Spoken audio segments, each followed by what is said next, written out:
اب سورہ واقعہ جب آپ پڑھیں گے تو جنت کا اس میں تذکرہ ہے. اللہ نے فرمایا ثلۃ من الاولین وقلیل من الآخرین علی سرر موضونۃ متکئین علیہا متقابلین. وہاں دیوان لگائے ہوں گے، بڑے بڑے محلات ہوں گے جن کی ایک اینٹ سونے کی، ایک اینٹ چاندی کی بنائی ہوگی. پورے زمین پر جو گھاس ہوگی وہ زعفران سے بھی زیادہ ملائم. اور اللہ نے کتنی جگہ قرآن میں فرمایا جنات تجری من تحتها الانہار، ایسے باغیچے جن میں نہریں بہہ رہی ہوں گی، اور ایسی نہریں جن کا پانی دودھ کی طرح سفید، شہد سے زیادہ میٹھا اور ٹھنڈا. یہ ٹھنڈے میٹھے پانی کی نہریں جس کو کوثر اور سلسبیل کہا گیا ہے، یہ جنت کے باغیچوں سے ہو کر گزر رہی ہوں گی. جنتی جتنے بھی ہوں گے وہاں پر وہ نہروں کے قریب بیٹھے ہوں گے، ان کے چہرے اتنے چمک رہے ہوں گے، وجوہ یومئذ ناظرہ، ایسے چمک رہے ہوں گے، دمک رہے ہوں گے 14ویں کا چاند ان کے چہروں کے سامنے پھیکا ہوگا. یہ جنتیوں کے چہرے ہوں گے. اور وہ اپنے جب جنتی محل میں جائیں گے، ایک محل سامنے ہوگا، دوسرا محل ادھر ہوگا، آمنے سامنے جنتی باتیں کرتے ہوئے بیٹھیں گے. یہ قرآن پاک میں اللہ نے فرمایا ان کی خدمت کے لیے غلمان لڑکے بھی ہوں گے. حوران جنت، وہ جنتیوں کی خدمت کے لیے ان کی بیویاں وہاں پر بنائی جائیں گی. وہ اتنی حسین و جمیل خوبصورت ہیں کہ جنتی کے لیے آج تک نہ ویسی خوبصورتی یا حسن دنیا میں کسی نے سنا ہے نہ دیکھا.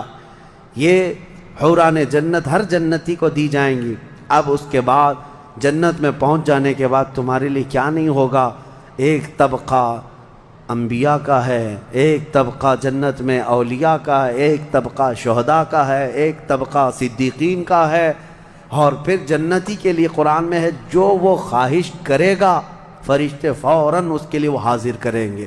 جو چیز کی خواہش کرے گا، جس دن تمہاری وہاں خواہش ہوگی کہ مجھے یہاں غریب نواز کا دربار دیکھنا ہے، جنت میں غوث پاک کہاں ہے وہاں جانا ہے، صحابہ میں خلفائے راشدین کہاں ہیں وہاں جانا ہے، انبیاء اکرام کہاں ہیں، شہداء و صالحین کہاں ہیں وہاں جانا ہے. جنتی گھوم رہا ہوگا. اور کیا ہی بہتر ہوگا جنتی جب یہ خواہش کرے گا مجھے محمد الرسول اللہ کے محل میں جانا ہے، وہاں بھی اسے پہنچایا جائے گا. وہ ہر ایک بڑے سے بڑے انبیاء، صالحین، شہداء اور رسولان اعظام کے ہاں جاتا رہے گا، آتا رہے گا، جاتا رہے گا، آتا رہے گا.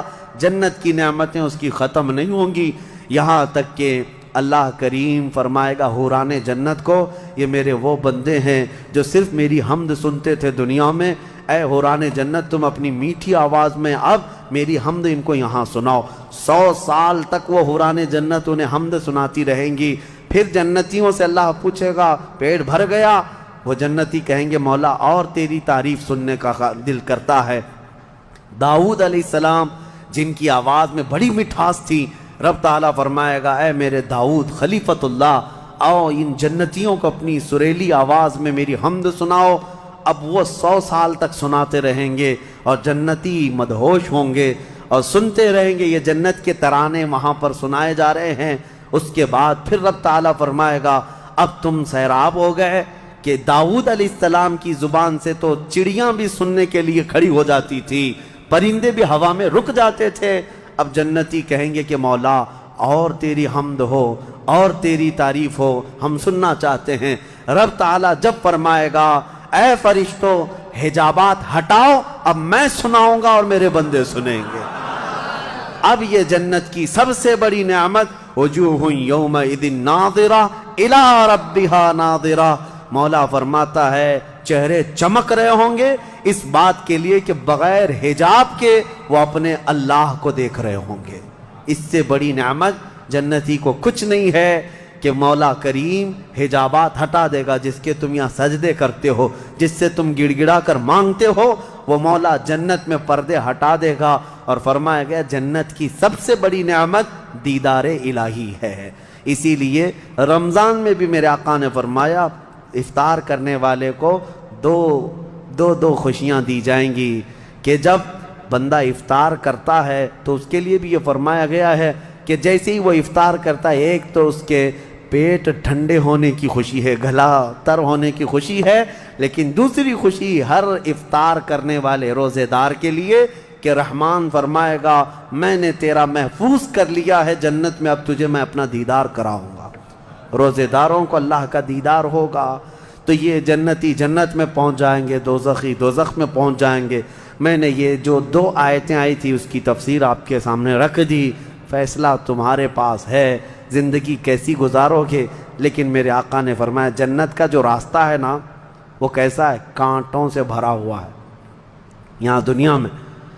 جہنم کا راستہ پھولوں سے سجا ہوا ہے، بہت ٹھنڈا ہے، بہت آرام دہ ہے۔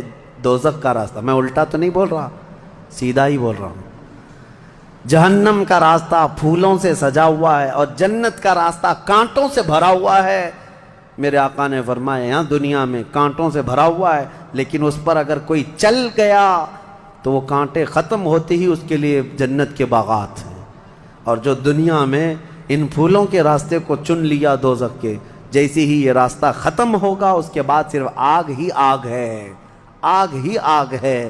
چنو کون سا راستہ، تم یہاں کے پھول چاہتے ہو یا پھر آخرت کے باغیچے، یا یہاں کے کانٹے اور آخرت